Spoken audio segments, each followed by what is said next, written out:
Firman Tuhan hari ini telah diambil dari kitab Markus pasal 1 ayat 21 sampai 28. Mari kita mengakui iman kita, Yesus adalah Kristus, anak Allah yang hidup. Yesus adalah Kristus, anak Allah yang hidup. Mari kita saling memberi salam, mari kita mengalami kuasa firman Tuhan. Kita mengalami kuasa firman Tuhan. Amin.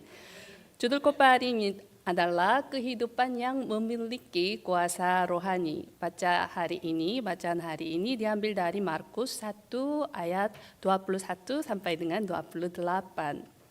Seiring dengan kita menjalani kehidupan beriman, kita harus membedakan perkataan apa yang harus kita beri telinga kita untuk mendengarnya dan mana yang harus dibuang dan diabaikan. Untuk meningkatkan keterampilan membedakan perkataan-perkataan tersebut, syaratnya adalah berfokus pada firman mimbar. Kadang kita diberi firman yang tidak sesuai dengan pikiran dan keinginan kita. Pada saat itu, kita harus memiliki mata rohani dan membedakan secara rohani. Ketika kita bergantung dan taat kepada firman mimbar, sekalipun kita tidak sesuai dengan pikiran dan keinginan kita, kita akan bertumbuh secara rohani dan dapat memberi pengaruh rohani kepada orang yang lain. Oleh sebab itu, saya selalu menekankan pentingnya firman mimbar. Kita harus berfokus pada alur firman mimbar. Dalam teks hari ini, kita dapat melihat Yesus yang tidak memiliki kuasa duniawi, tetapi yang memulai pelayanan publiknya dengan kuasa rohani yang menakjubkan yang ia miliki. Kata kuasa secara harfiah berarti kuasa untuk mengatur atau memerintah orang lain untuk mengikuti. Ini bukan penyerahan atau dominasi orang lain secara paksa untuk mengikuti, tetapi kuasa yang menggerakkan pikiran orang lain untuk melakukan secara sukarela. Bangsa Israel mengalami kesadaran dan perubahan luar biasa yang belum pernah mereka alami sebelumnya atas kuasa Tuhan Yesus ketika Tuhan Yesus memulai pelayanannya. Semua perkataan dan tindakan Yesus sangat berbeda dengan ahli-ahli Taurat. Karena firman yang memiliki kuasa dan kuat memberi pengaruh dan membawa perubahan yang besar. Saya berharap saudara menerima jawaban atas kuasa rohani yang Yesus tunjukkan melalui firman mimbar hari ini. Saya memberkati setiap jemaat Indonesia serta Timur Leste dalam nama Yesus Kristus. Kiranya saudara dapat menjadi murid Kristus mutlak untuk menjalani kehidupan yang memiliki kuasa rohani dan menyebarkan kuasa rohani. Pokok bahasan yang pertama adalah kuasa Yesus yang menyelamatkan jiwa-jiwa. Dalam ayat 21 sampai dengan 22, mereka tiba di Kapernaum. Setelah hari Sabat mulai, Yesus segera masuk ke rumah ibadat dan mengajar. Mereka takjub mendengar pengajarannya sebab ia mengajar mereka sebagai orang yang berkuasa, tidak seperti ahli-ahli Taurat. Yesus bersama murid-muridnya mengajar firman di rumah ibadat di Kapernaum. Di Kapernaum ada sebuah rumah ibadat dan Yesus segera masuk ke dalam rumah ibadat dan mengajar. Orang-orang menjadi takjub mendengar pengajarannya. Karena mereka diajari oleh ahli-ahli Taurat yang mencatat dan mengajar Alkitab sampai sekarang, tetapi pengajaran Yesus benar-benar berbeda dengan pengajaran ahli-ahli Taurat. Dalam teks ini tidak dicatat tentang isi yang Yesus katakan, tetapi yang penting adalah mereka yang mendengar pengajaran Yesus mengalami perubahan yang besar. Dalam teks menyebut kata takjub. Takjub ini bukan sekedar kaget. Jika kita melihat bahasa asli, takjub berarti bantingannya terlalu kuat sehingga mereka terdengar. Mereka merasa sangat syok Karena pengajaran Yesus sangat berbeda dari yang diberitakan oleh ahli-ahli Taurat di rumah ibadat. Mereka takjub karena firman yang hidup dan yang berbeda dengan pengajaran hukum Taurat mereka dapat disebut munafik. Apa isi yang Yesus katakan? Wajar Injil Tuhan yang diberikan oleh Yesus. Karena Yesus datang ke dunia ini memberitakan Injil Tuhan, Injil Allah. Oleh sebab itu, Yesus memberitakan Injil Tuhan, Injil Allah di rumah ibadat juga.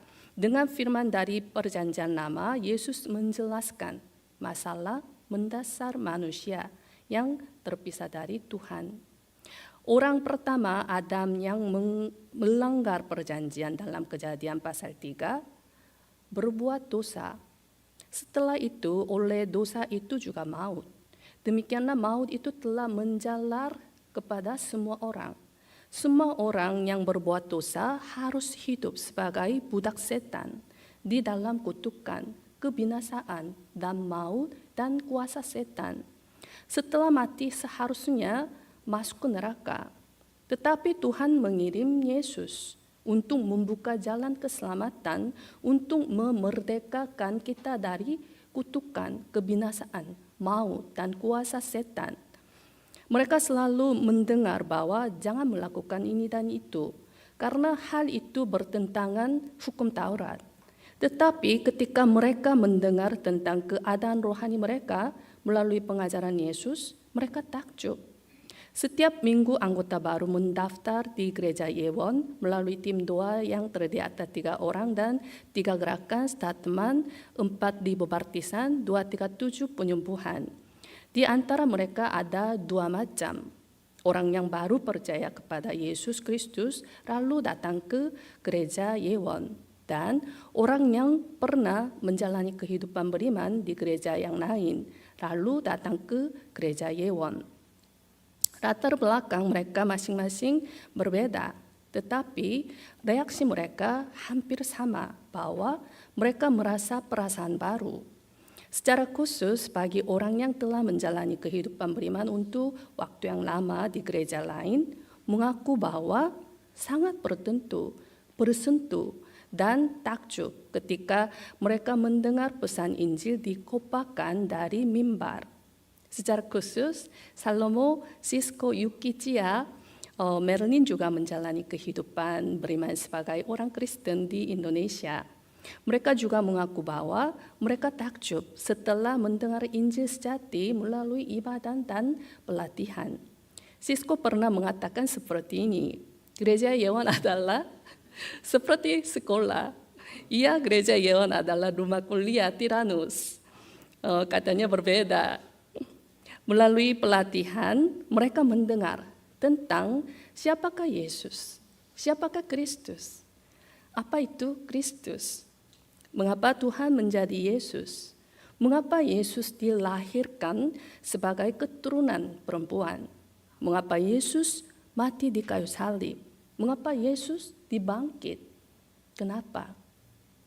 Yuki pernah mengatakan seperti ini, setiap minggu saya mendengar 3 jabatan akan Kristus. Dan siapakah Kristus? Mengapa semua manusia memerlukan Kristus? Mengenai masalah mendasar manusia. Tetapi Yuki katanya terus melupakan. Waduh, katanya, saya menjawab begini, ini bukan hal yang jasmani, tetapi hal yang rohani. Karena ada makhluk rohani yaitu setan si iblis, agar Yuki tidak dapat mengingat, memahami, dan mengerti dan menyadari dunia rohani ini, fakta rohani ini. Setan si iblis terus berusaha agar Yuki dan kita tidak dapat berdoa dalam nama Yesus Kristus. Karena ketika kita berdoa dalam nama Yesus Kristus, Yuki dan kita menang dan kuasa setan diikat dan hancur. Amin. Jika kita menyadari dunia rohani, kita tidak akan pernah alami peperangan jasmani. Kita pasti melakukan peperangan rohani melalui doa dalam nama Yesus Kristus. Kemarin saya sempat berkomunikasi dengan Yuki lewat telepon. Saya bertanya, Yuki mau ikut ibadah Yus atau lanjut pelatihan? Yuki bilang mau lanjut pelatihan dulu, Bu. Saya percaya bahwa Tuhan akan menguatkan Yuki, Cia, Merlin, Legina melalui pelatihan untuk berperang secara rohani. Dan juga Tuhan membesarkan Salomo Sisko melalui ibadah Yus untuk menjadi seorang pemimpin pemuda. Melalui setiap orang, saya percaya bahwa Tuhan sedang bekerja dengan cara yang sesuai untuk setiap orang. Dalam Filipi 1 ayat 6, akan hal ini aku yakin sepenuhnya, yaitu Ia yang memulai pekerjaan yang baik di antara kamu akan meneruskannya sampai pada akhir pada hari Kristus Yesus. Firman yang dikopakan dari mimbar gereja Yewon adalah satu-satunya Injil sejati bahwa Yesus adalah Kristus, solusi atas segala masalah. Jika kehidupan Yesus Kristus tidak diproklamasikan, tidak akan pernah ada perubahan dimanapun. Dalam Yohanes 14 ayat 6, kata Yesus kepadanya, "Akulah jalan dan kebenaran dan hidup. Tidak ada seorang pun yang datang kepada Bapa kalau tidak melalui aku." Dalam Filipi 2 ayat 16, sambil berpegang pada firman kehidupan agar aku dapat bermegah pada hari Kristus, bahwa aku tidak bercuma berlomba dan tidak bercuma bersusah-susah. Dengan cara ini kita dapat menjalani kehidupan di mana semua kerja keras hidup kita tidak akan menjadi sia-sia. Ilmuwan seperti Newton, Einstein, Edison, dan investor seperti Warren Buffett dan CEO kelas dunia seperti Bill Gates memiliki kesamaan. Kesamaan mereka adalah mereka memikirkan persoalan dalam keadaan sangat terfokus yang disebut pemikiran mendalam. Salah satu praktik terpenting dari pendidikan orang Yahudi yang berbakat adalah terlibat dalam pemikiran mendalam. Pemikiran mendalam semacam ini juga penting bagi kita untuk menyelamatkan jiwa-jiwa. Jika kita berpikir secara mendalam, kita akan menemukan keasikan dan hasil buahnya akan mengikuti secara sendirinya. Kuliah saya di STT akan berakhir awal bulan depan, oleh sebab itu saya akan berpikir secara mendalam dan berfokus pada hanya penginjilan. Sehingga saya akan mendapat bukti dan saya ingin menjadi saksi. Saudara juga coba berpikir secara mendalam dan berfokus pada hanya penginjilan. Maka saudara akan berdiri sebagai saksi untuk menyelamatkan 237 negara dan 5.000 suku. Saya memberkati setiap jemaat Indonesia serta Timur Leste dalam nama Yesus Kristus. Kiranya saudara dapat menjalani kehidupan seorang penginjil yang menyelamatkan jiwa-jiwa sambil memegang fakta bahwa kuasa Yesus adalah kuasa yang menyelamatkan jiwa-jiwa. Pokok bahasan yang kedua adalah kuasa rohani yang menghancurkan kuasa setan. Dalam ayat 23 sampai dengan 24, pada waktu itu di dalam rumah ibadat itu ada seorang yang kerasukan roh jahat. Orang itu berteriak, "Apa urusanmu dengan kami? Hai Yesus orang Nazaret, engkau datang hendak membinasakan kami. Aku tahu siapa engkau, yang kudus dari Allah." Ketika Yesus sedang mengajar di rumah ibadat di Kapernaum, sebuah insiden terjadi.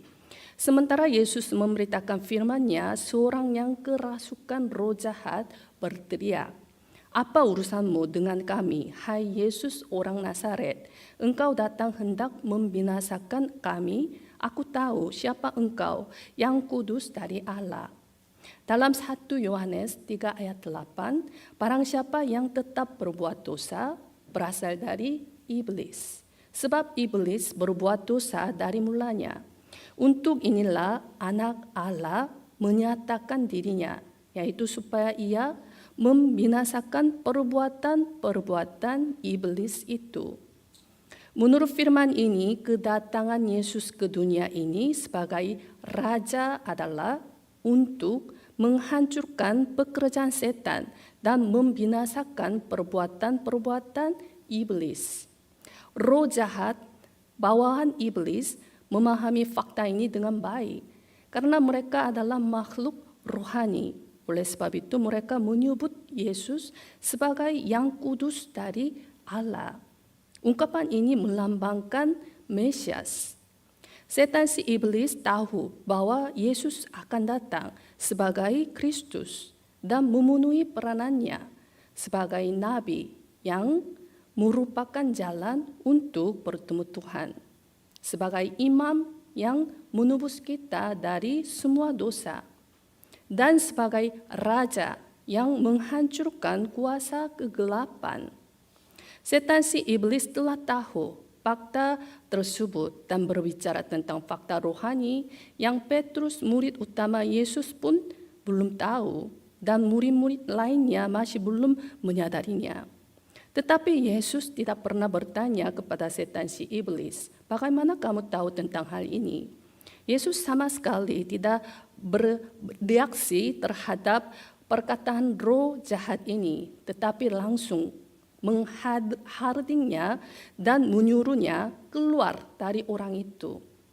Di hadapan kuasa Yesus, iblis sama sekali tidak mengerahkan kekuatan apapun, tetapi segera keluar dari orang itu. Ini adalah cara untuk mengalahkan kekuatan kegelapan. Dalam teks hari ini, roh digambarkan sebagai roh jahat. Setan si iblis adalah roh jahat, bukan roh baik. Mereka tidak dapat bersama kita di mana Roh Kudus berdiam di dalam kita. Pada akhirnya, tujuan roh jahat adalah menipu dan membinasakan dan membunuh manusia. Dalam Yohanes 10 ayat 10, pencuri datang hanya untuk mencuri dan membunuh dan membinasakan. Aku datang supaya mereka mempunyai hidup dan mempunyainya dalam segala kelimpahan. Amin. Tujuan setan si iblis hanya ingin menipu, menghancurkannya dan membunuh kita. Ada banyak manusia yang bertanya kepada peramal, dukun yang kerasukan setan tentang masa depan kehidupan mereka masing-masing. Tetapi kebanyakan mereka menghadapi kehancuran. Seorang penginjil sedang menggembalakan sebuah gereja di desa. Di sana ada seorang yang kerasukan setan. Dia bingung karena belum pernah melihat seorang yang kerasukan setan. Maka dia memanggil semua anggota gereja dan mengumpul di gereja dan membawa orang kerasukan setan dan mulai menyanyikan ragu-ragu pujian dan berdoa. Namun dikatakan bahwa setan itu tidak keluar. Maka mereka terus bergantian membaca Alkitab. Seorang yang menjalani kehidupan beriman yang biasanya suam-suam kuku membaca Alkitab. Pada waktu itu orang yang kerasukan setan yang tadinya diam, tiba-tiba mengangkat matanya dan berteriak kepada orang ini, "Kamu tidak percaya?" Dia sangat syok, sehingga dia segera berlutut dan bertobat sambil menangis. Saudara dan saya harus percaya kepada Yesus Kristus dengan sungguh-sungguh. Dalam Markus 16 ayat 17, tanda-tanda ini akan menyertai orang-orang yang percaya. Mereka akan mengusir setan demi namaku. Mereka akan berbicara dalam bahasa-bahasa yang baru bagi mereka. Tuhan memberi kuasa Yesus kepada kita juga. Saudara dan saya pun memiliki kuasa Yesus untuk mengusir setan dalam nama Yesus Kristus. Namun ada prasyarat, itu diberikan kepada mereka yang percaya bahwa Yesus adalah Kristus. Amin. Saya berharap saudara percaya dan memakai secara nyata yang diberikan kuasa diberikan kepada kita. Saya memberkati setiap jemaat Indonesia serta Timur Leste dalam nama Yesus Kristus. Kiranya saudara dapat menjalani kehidupan yang memiliki kuasa rohani untuk memerdekakan jiwa-jiwa yang sedang ditindas oleh dosa, kutukan, kebinasaan, dan mahutan kuasa setan. Sebagai kesimpulan, setiap pertandingan tidak selalu bisa dimenangkan. Menang tentu bagus. Namun terkadang kalah dalam pertandingan juga bagian dari pertandingan itu sendiri. Tetapi dalam peperangan rohani kita harus menang. Karena kita telah mendapat kuasa rohani untuk menang melalui Yesus Kristus. Sehingga kita harus menang dalam peperangan rohani melawan kegelapan, yaitu setan.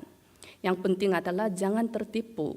1 Yohanes 5 ayat 4 sampai dengan 5, sebab semua yang lahir dari Allah mengalahkan dunia. Dan inilah kemenangan yang mengalahkan dunia, iman kita. Siapakah yang mengalahkan dunia? Selain daripada dia yang percaya bahwa Yesus adalah anak Allah. Apakah saudara percaya bahwa Yesus adalah anak Allah? Apakah saudara percaya bahwa Yesus adalah Kristus? Amin. Jika iya, saudara memperoleh kemenangan untuk mengalahkan dunia. Mari kita mengikuti bersama-sama, saya adalah pemenang untuk mengalahkan dunia. Saya adalah pemenang untuk mengalahkan dunia. Amin. Saya memberkati setiap jemaat Indonesia serta Timur Leste dalam nama Yesus Kristus. Kiranya saudara dapat menjadi murid mutlak Kristus untuk menghancurkan partisan setan dan membangun partisan terang, partisan Kristus yang kokoh dengan kuasa rohani yang ditunjukkan Yesus. Mari kita berdoa. Kami mengucap syukur kepada Allah Trinitas yang menyelamatkan kami dari kutukan, kebinasaan, maut, dan ikatan setan. Kiranya kami memakai status dan otoritas sebagai anak-anak Tuhan, sehingga kiranya kami dapat menghancurkan kuasa setan dalam nama Yesus Kristus dimanapun kami berada. Dan kiranya kami dapat menyelamatkan jiwa-jiwa melalui kuasa rohani yang merupakan kuasa Yesus. Terima kasih karena Tuhan telah memanggil kami sebagai pemenang dalam peperangan rohani. Tolonglah kami agar jangan tertipu. Kiranya kami dapat menyadari tujuan Yesus Kristus datang dunia ini untuk menghancurkan perbuatan-perbuatan iblis. Kiranya kami dapat berdoa 24 jam lamanya dalam nama Yesus Kristus untuk berperang terhadap roh jahat. Terima kasih atas segalanya. Kami berdoa dalam nama Yesus Kristus. Amin.